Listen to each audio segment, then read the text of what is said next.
ঘটতে চলেছে সোমবার। বাংলাদেশের ইস্কন নেতা চিন্ময় কৃষ্ণ দাসকে ঘিরে ভারত ও বাংলাদেশ সম্পর্কে নতুন করে টানাপোড়েন সৃষ্টি হয়েছে। ইস্কন নেতা চিন্ময় কৃষ্ণ দাস আটকের পর থেকে ভারতের মোদী সরকারের দল বিজেপি বিভিন্ন প্রোগ্রাম, মিছিল, মিটিং এর মাধ্যমে আন্দোলন করে আসছে বাংলাদেশ সরকারের বিপক্ষে। এর আগে ভারতের কলকাতায় অবস্থিত বাংলাদেশের উপহাই কমিশনার অফিস ঘেরাওকে কেন্দ্র করে পুলিশ হত্যার ঘটনা ঘটেছিল। বিক্ষোভকারীরা উপহাই কমিশনার অফিসের সামনে বাংলাদেশের প্রধান উপদেষ্টা ড মুহাম্মদ ইউনুস এর প্রতিকৃতিতে আগুন দেয় এবং বাংলাদেশের পতাকাও পুড়ে ফেলার মতো ঘটনা ঘটে।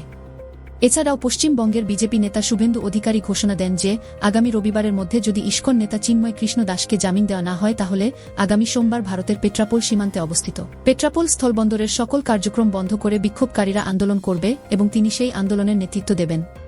তিনি ভারত সরকারকে বাংলাদেশের ভিসা ও পণ্য আদান প্রদান বন্ধ করার জন্য বলেন। পেট্রাপোল বেনাপোল সীমান্ত বাংলাদেশের জন্য অনেক গুরুত্বপূর্ণ। এই সীমান্ত দিয়ে বাংলাদেশ ও ভারতের মধ্যে যে পরিমাণে পণ্য আদান প্রদান হয় তা বাংলাদেশে মোট বাণিজ্যের ৭৭%, যা অর্থের হিসেবে ৩০% হয়, এবং ওই বন্দর দিয়ে বাংলাদেশে এবং ভারতে প্রতি বছর ২৩.৫ লাখের মতো যাত্রী চলাচল করে থাকে। অন্যদিকে বাংলাদেশও বসে নেই। বাংলাদেশের প্রধান উপদেষ্টার প্রতিকৃতি পোড়া দেওয়া এবং বাংলাদেশের জাতীয় পতাকার অবমাননার জন্য বাংলাদেশের পররাষ্ট্র মন্ত্রণালয় বিবৃতি দিয়ে এর নিন্দা প্রকাশ করে। ভবিষ্যতে যেন এ ধরনের কর্মকাণ্ড না ঘটে সে ব্যাপারে সতর্ক থাকার জন্য ওই বিবৃতিতে বলা হয়।